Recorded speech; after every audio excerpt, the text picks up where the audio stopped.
So, self-acclaimed king of dancehall, Shatta Wale has been trending all day, and it's because he's been to see the president. Missy is going to be telling us all about it. So yes. It started off with a tweet. The tweets, yes, that proud to his birthday, he tweeted that, oh, it's his birthday, what is the president going to give him? And the president tweeted back or replied his tweet in pidgin, and that, got everybody excited, And then the president, had a visit today. Shatta Wale and his team visited the president, and it was a beautiful occasion. He presented to the president the key that he received from Worcester, and the president also had something to give it. President Nana Akufo-Addo is actually humorous. You know what he said to him? He says, "I do not have a Land Cruiser." Shatta Wale asked for a Land Cruiser. Yeah. You remember he asked for a Land Cruiser? Yeah, but at the point he told Shatta Wale that your sale should be able to get you a Land Cruiser. You should be able to buy a Land Cruiser yourself. So here is what happened, the conversation about the industry, and let's big Shatta Wale up. For once, he talked about the fact that there was a need to help himself and his arch-rival, Stonebwoy. Happy, and it's good of you. Yeah, you're doing a lot of work, and it's solid. It's solid. Yeah, you should be congratulated already. I don't have a Land Cruiser. I do not have a Land Cruiser. I don't have a Land Cruiser. But I have a small memento from the presidency. Wow. Yeah, which I think. There you go, bless you. God bless you. Wow. That's it. Wow. Oh my God. Thank you very much, Daddy. God bless you. But I think that what you're saying is you can do that.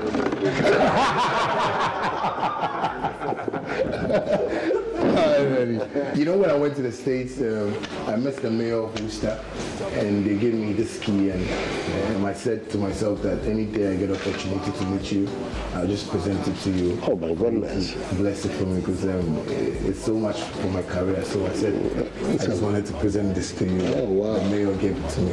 That's the key. Key to the city of Worcester. Oh wow, congratulations.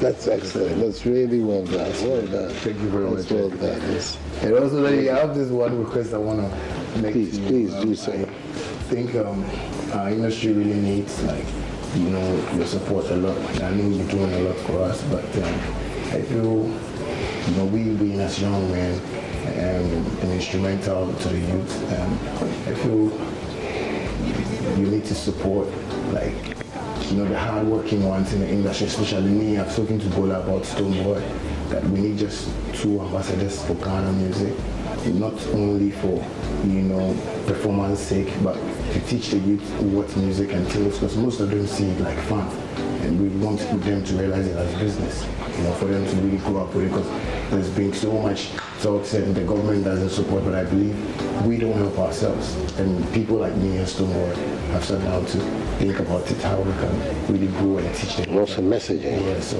it's about messaging. We'll be happy if I'll speak to the woman. I'll speak to Catherine Afiko. Yeah, she's in the whole creative arts and culture, and we'll work something. But you think that will make some difference? Yes, you can see it. I've got the youth listening to me. I see that. And I feel, they look up to me. People know where I came from to where I've gotten to. And I feel it's, a motivation to youths coming up. I meet most boys and I talk to them, but all they think about is maybe Wafa baby and I'll be done it the way but I believe it's hard work, dedication, Your story, I like so much because it's my story too, because I believe you really fought for this, and you really made a difference to Ghana. You really made Ghana aware that you came for a purpose, and I think it's my life too. People were doubting me, but I really where I've gotten to. I need to really impact that knowledge into other youths coming up. So solid. That's an excellent initiative, and definitely to be encouraged. Yeah. So we'll do that. Yeah. Thank you very much. So it's good of you to come. I really didn't think you were going to take it up on me. So but anyway, with this, I'm so happy. I just finished my new house, though, so I think this is the first thing. It's going to go in there. Yeah.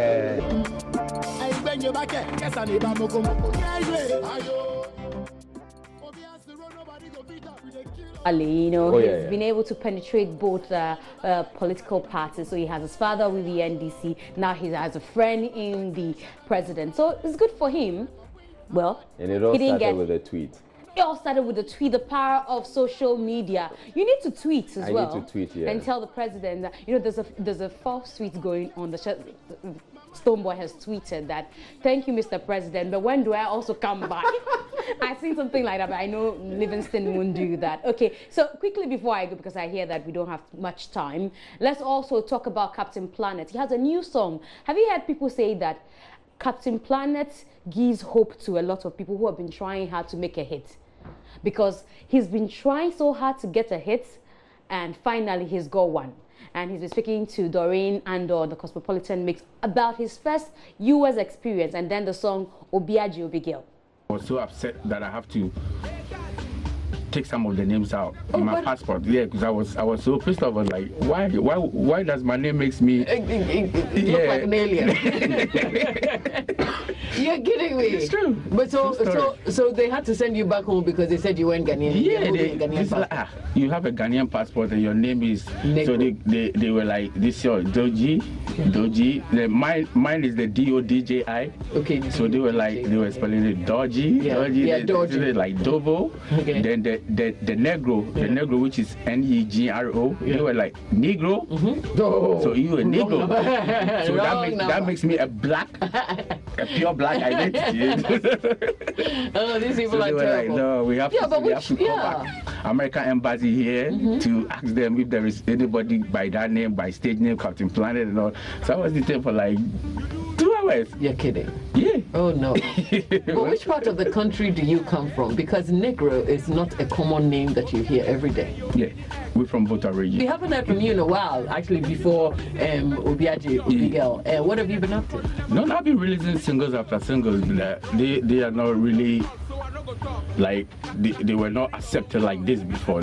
Most of them are hip hop songs, and you know. So it's like the hustle was still going on. Yeah, until the Big Bang came on. Right. I realized that this is something very emotional. Like anytime you snatch somebody's girlfriend, you feel very superior. But when the same thing happens to you, that you want to. Some people even commit suicide. Right. So then I realized that no, this is a very painful thing. But the storyline will never die out. True. Anytime that thing happens to you, you will cast your mind back to the song. Exactly. Exactly. Because you've done it somebody does it to you. You know, it's a whole cycle. It never stops. Yeah. It never.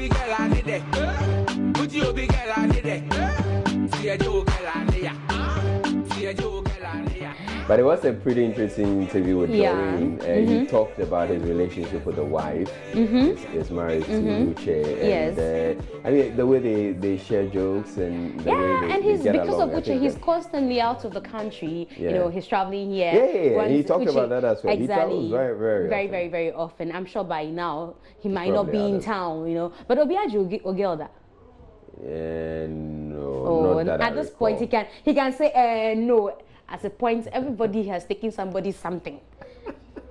Somebody took my boy. Me too. I took somebody's. You took somebody's boy. Oh, Miss G. Anyway. We want to hear more about the confession. Which confession? You took somebody's boy. Where?